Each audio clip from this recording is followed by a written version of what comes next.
All right, thank you very much, Britton. Dr. Beth Kitchen joins us, our diet nutrition expert. We're talking about new guidelines for pregnant women in terms of eating fish. Right. Now, what were the old guidelines, first of all? Well, the old guidelines, and viewers are going to say, wow, that's a really subtle, small change, but it's actually pretty significant. The old guidelines were for pregnant women to eat up to 12 ounces of fish a week. Okay.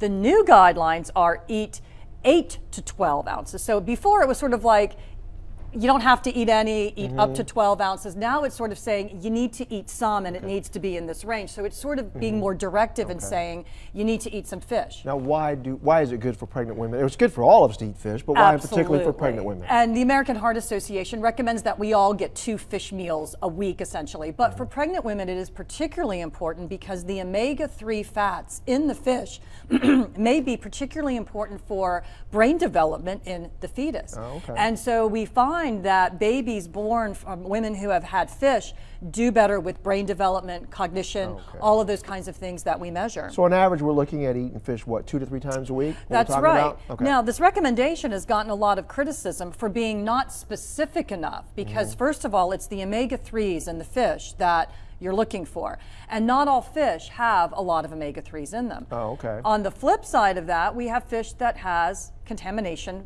from mercury. Right. And that can be dangerous to not just adults, but particularly to the brain development of a fetus. So you could be doing the exact opposite of what you're trying to do by eating fish. And I know you talk about what types of fish That's here. right. So let's talk about the good fish, the kind that you should be eating, Right. and the kind that maybe you should shy away from a little bit more. Exactly. So let's talk about the ones that are, first of all, high in omega-3s. And you see the list there. So you've got herring, you've got bluefin tuna, albacore tuna. We know salmon is a really great choice for omega-3s, mackerel and sardines. Now, so you look at that list. Now, a couple of those are also high in mercury. You look at the tunas, albacore tuna, the other tunas tend to be higher in mercury, and then also mackerel is high. So you have to kind of make your fish choices. You have to look at 2 things.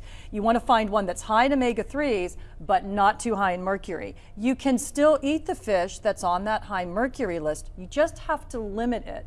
And there are some places where people can go, and I'm going to direct people to my blog this week because my blog this week, which you can find on uab.edu/nutrition-trends, I talk about different websites that you can go to for updates on what the safest fish is to eat. Okay, and we can provide a link, or have a link on our website, That's right. myfoxtail.com. Real quickly though, speaking of fish. That's right. You're going to be judging catfish. My big event that I do every year for the last 5 years for the Cahaba River Society, the Catfish Fry Down. It's a great event. Go to frydown.com. It's on the Cahaba River in Trussville. I've been a judge. I have to sit there and I have to eat about 9. Poor pitiful you. Yeah, last year it was 9 servings of fried catfish that I ate.